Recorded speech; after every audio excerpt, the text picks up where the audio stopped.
and they're choosing themselves over the physicality. They're choosing themselves over a moment of pleasure. Brothers are choosing peace. Yeah.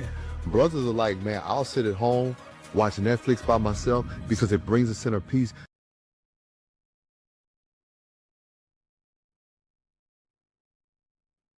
While men choosing to be single in 2025 and beyond, while men choosing peace over relationships, these clips going to prove my point in a few minutes.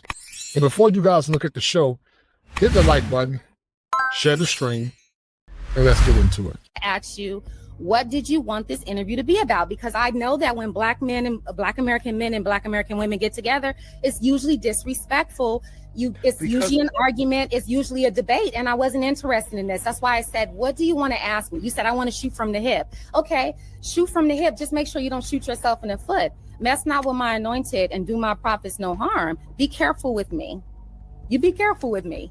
You can be as prideful as you want to be. You can be as insecure as you want to be. You can be as combative and hateful towards me as a woman or Black women in general, but be careful with me. As women, we have no idea the weight that a man carries. And the more and more that I talk to women, the more and more I believe like you really are clueless about that.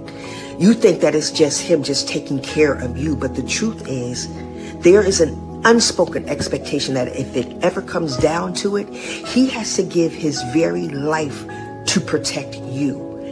That's the silent contract that men live under every single day. And this is the crazy thing. He walks out into a world where he doesn't know if he'll come home. Not just because he has to protect you, but because he's expected to fight, endure, and to sacrifice for any woman who is threatened that is in his presence. He is expected to sacrifice his own life. And yet, when he does come home, he comes home to many of you who are draining what is left of him, and then you expect him not to complain or to have a problem about it. Do you understand what that does to a man mentally and emotionally? When his entire existence is around what he gives, but he rarely receives the nurture, the respect, the peace, the safety that he is desperately longing for. It chips away at his soul. And listen, men don't crumble, ladies, because they're weak. Y'all gotta stop saying that. You have to see things for what they are. They are crumbling because they've carried the sword for so long, and you have not been willing to bandage their hands, let alone tell them that they don't have to die on the sword for you in order to receive love and to keep getting your love. Love your man, refill him, remind him he doesn't have to die for him to be worthy of you.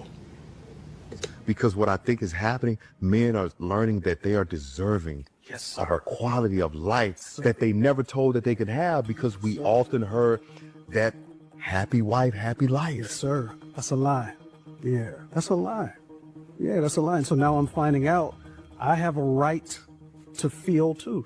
When I started feeling, when you started feeling, Jay, that changed things. When I can feel, now I can connect to my environment. Now I don't like the way that makes me feel.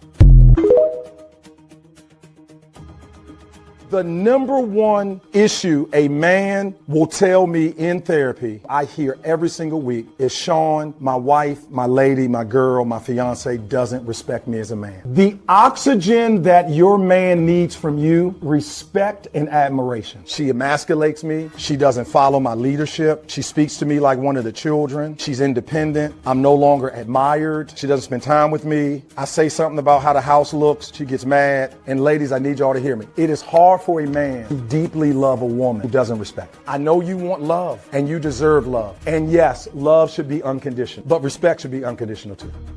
We had mothers to raise us. They raised us to be women, raise our own children. Yes, see, y'all go pick them. All y'all want somebody you can put your hand on and whine and all cutting and all that foolishness. A woman has to be a woman. A woman places in a home. A man places to provide. And if he don't provide, then you don't need him. So, Mama Agnes, what kind of women are like us dudes just choose? How do you feel about us just choosing all these, you know? I don't feel anything because I got my man. I've been had him for 54 years. And I always had to be a woman. I've been a woman. Look, I've been working since I was 7. I've been raising children since I was 5. I've been cooking since I was 4.5. And these women today, all they know is McDonald's, fast foods and stuff. They don't know nothing about cooking and feeding no man. Or wait till a man hard through his stomach. Get you behind in there and cook. That's where we go. That's where we go. We got to go home because, and what I mean by that is, as men now, it's okay for us to say, you're not for me. There was a time when we couldn't say that because we were trying to appease you. A lot of Now you're not for me, sis. I've done the work. That's the other conversation though. Bro, you can keep digging in that, man, because you're bringing so much clarity, man, because I've heard women so much, he needs to do this, he needs to do that, and I'm seeing brothers now choosing themselves. Yes, sir. Yes. And brothers are like. So after watching the clips, the thing that I've garnered from the conversation is simply this. Men are choosing peace. Men are beginning to choose peace over relationships because a lot of men are realizing that their mental health and their mental wellness and their physical wellness is more important than relationships. You guys will be surprised at the things that I see in couples therapy and also the things that I see as a therapist, how so many men compromise their peace, they compromise their health, they compromise their sovereignty in relationships for the sake of appeasing a woman's emotions. And while we understand that we're not saying that men can't love their wives and be sensitive to their emotions or their girlfriends, it becomes problematic when a man compromises his essence, when he compromises his masculinity, where he compromises his self-worth, all in the attempt to appease a woman that's never satisfied. One of the things that make women more or less attracted to men is men having the opportunity or the ability to say no, but also men standing on business. I've said before in the past that in relationship dynamics, everything is based in power. One of the things I learned as a therapist in behavior modification many times is that if a person is always placating to the whims of another person without proper reciprocity, many times that's an imbalance in a relationship. Relationships should be what's called equilibrium. But when that doesn't happen, it causes a lot of distress in relationship. And what you guys saw from those 3 clips is fundamentally this. What you guys saw from those 3 clips is one, many times in therapy, women tell men to do the work. They tell men to go get therapy. They tell men to go get their mental health taken care of and checked in. And then after men do the work, they still have things to say about men. And sadly, the profession of therapy, even though it can be very powerful if it's used properly, many therapists, or many times women, when they go to therapists, they want therapists to affirm their confirmation that men are bad, that men are not competent, that men have low intelligence, that men don't have emotional IQ.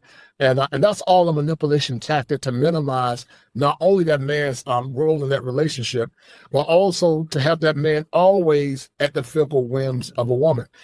If you know, women by nature are very emotional. Theology says to deal with them in accord to knowledge. But sadly, many men don't know how to deal with women in accord to knowledge.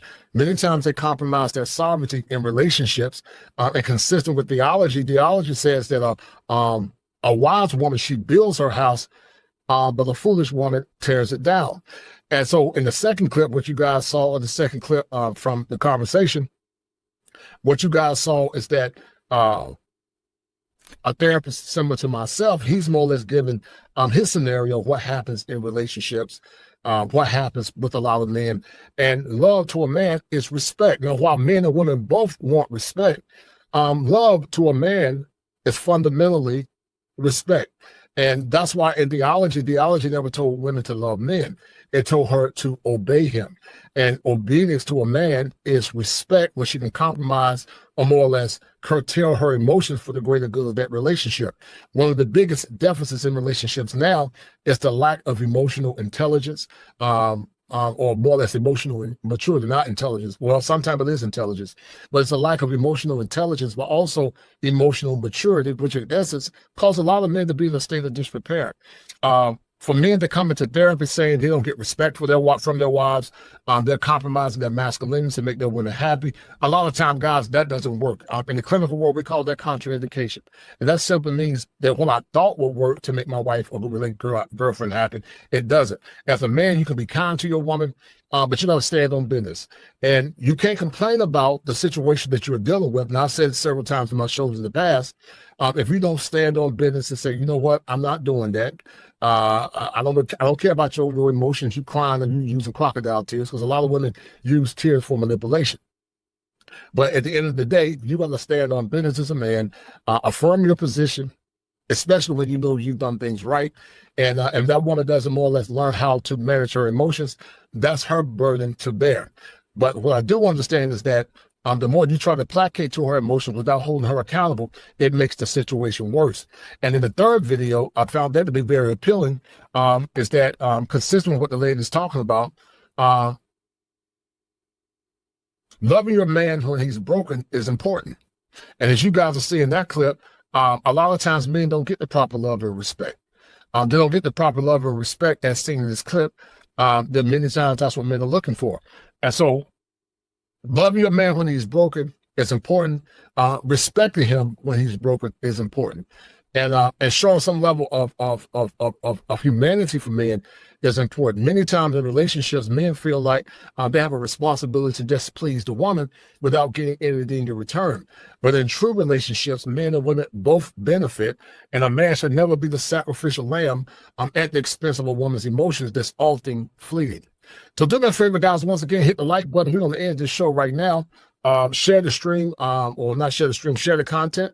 And this is another message from the kosher clinician on why men are not getting married or choosing relationships in 2025, and why men are actually choosing peace.